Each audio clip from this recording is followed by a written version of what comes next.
नमस्कार दोस्तों, आपका हमारी वीडियो में स्वागत है। एकादशी व्रत एक साल में लगभग 24 एकादशी होती है। हालांकि प्रत्येक तीसरे वर्ष अधिक मास होने से 2 एकादशियां जुड़कर ये कुल 26 होती हैं। शास्त्रों में कहा गया है कि एकादशी का व्रत करके भगवान विष्णु की पूजा करने से घर में सुख और समृद्धि आती है। एकादशी तिथि भगवान विष्णु को समर्पित होती है, इसलिए एकादशी को हरि वासर या हरि का दिन भी कहा जाता है। हर महीने कृष्ण और शुक्ल पक्ष में 2 एकादशी पड़ती है और इस व्रत को करने से सभी पाप नष्ट हो जाते हैं। एकादशी स्वयं विष्णु प्रिया है, इसलिए इस दिन व्रत जप तप दान पुण्य करने से वाणी श्री हरि का सानिध्य प्राप्त कर जीवन मरण के बंधन से मुक्त होकर मोक्ष को प्राप्त करता है। शास्त्रों में एकादशी व्रत को करने का विशेष नियम बताए गए हैं, जिनका पालन करने से व्रत का पूरा फल मिलता है। जो लोग किसी कारण से एकादशी व्रत नहीं कर पाते हैं, उन्हें श्री हरि एवं देवी लक्ष्मी की कृपा पाने के लिए एकादशी के दिन खान पान पर व्यवहार सात्विकता का पालन करना चाहिए। एकादशी के व्रत से बढ़कर कोई व्रत नहीं होता और विवेक के समान कोई बंधु नहीं होता। माना जाता है कि अगर कोई व्यक्ति 5 ज्ञान इंद्रियों को साथ लेता है तो वह प्राणी पवित्र हो जाता है। एकादशी के दिन क्यों नहीं खाते चावल? पौराणिक मान्यता है कि एकादशी के दिन चावल खाने से प्राणी रेंगने वाले जीव की योनि में जन्म पाता है, किंतु द्वादशी को चावल खाने से इस योनि में मुक्ति भी मिल जाती है। कथा के अनुसार माता शक्ति के क्रोध से बचने के लिए महर्षि मेघा ने शरीर का त्याग कर दिया और उनका अंश पृथ्वी में समा गया। चावल और जौ के रूप में महर्षि मेघा उत्पन्न हुए, इसलिए चावल और जौ को जीव माना जाता है। जिस दिन महर्षि मेघा का अंश पृथ्वी में समाया उस दिन एकादशी तिथि थी, अतः इनको जीव रूप मानते हुए एकादशी को भोजन के रूप में ग्रहण करने से परहेज किया गया है, ताकि सात्विक रूप से विष्णु प्रिया एकादशी का व्रत संपन्न हो सके। एकादशी क्यों है धार्मिक मान्यता?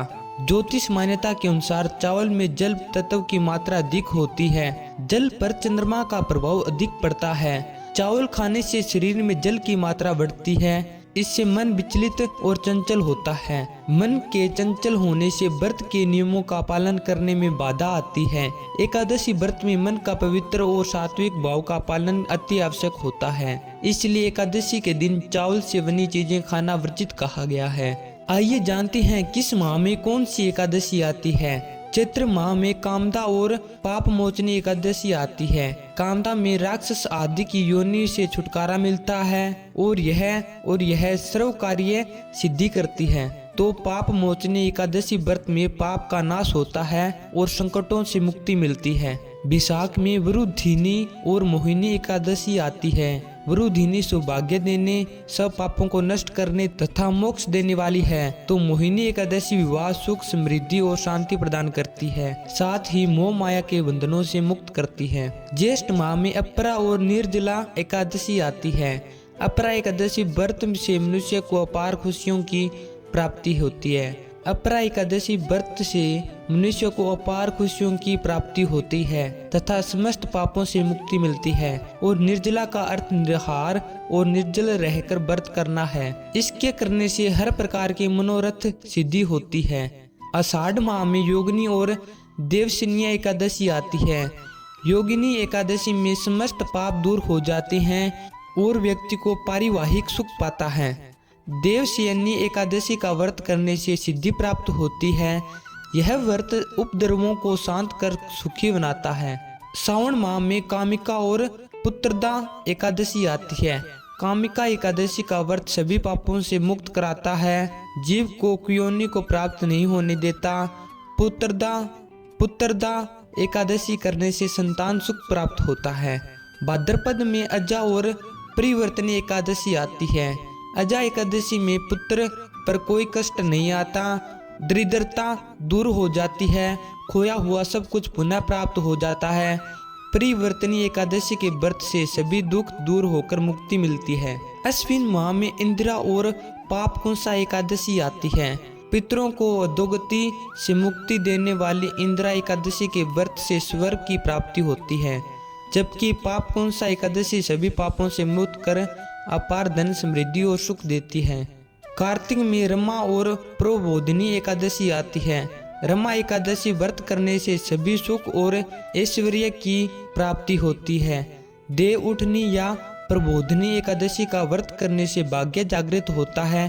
इस दिन तुलसी पूजा होती है। मार्गशीर्ष से उत्पन्न और मोक्षदा एकादशी आती है। उत्पन्ना एकादशी व्रत करने से 1000 वाजपेयी और अश्वमेघ यज्ञ का फल मिलता है। इससे देवता और पितर तृप्त होते हैं। मोक्षदा एकादशी मोक्ष देनी होती है। पोष में सफलता एवं पुत्रदा एकादशी आती है। सफल एकादशी सफल करने वाली होती है। सफलता व्रत रखने से अश्वमेघ यज्ञ का फल मिलता है। पुत्र की प्राप्ति के लिए पुत्रदा एकादशी का व्रत करना चाहिए। माघ में सट तिला और जया एकादशी आती है। सट तिला एकादशी व्रत रखने से दुर्भाग्य, दरिद्रता तथा अनेक प्रकार के कष्ट दूर होकर मोक्ष की प्राप्ति होती है। जया एकादशी व्रत रखने से ब्रह्मा इत्यादि पापों से छूट व्यक्ति मोक्ष प्राप्त करता है तथा भूत पिशाच आदि योनियों में नहीं जाता है। फागुन में विजया और आमल की एकादशी आती है। विजया एकादशी में भयंकर परेशानी से व्यक्ति छुटकारा पाता है और इससे शास्त्रों का नाश होता है। आमल की एकादशी में आंवले का महत्व होता है। इसे करने से व्यक्ति सभी तरह के रोगों से मुक्त हो जाता है, साथ ही वह हर कार्य से सफल होता है। अधिक मास माह में पश्चिम कमला एवं परमा एकादशी आती है।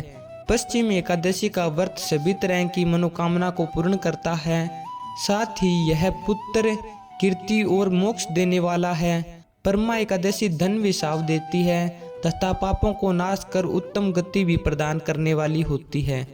आपको हमारी वीडियो अच्छी लगी तो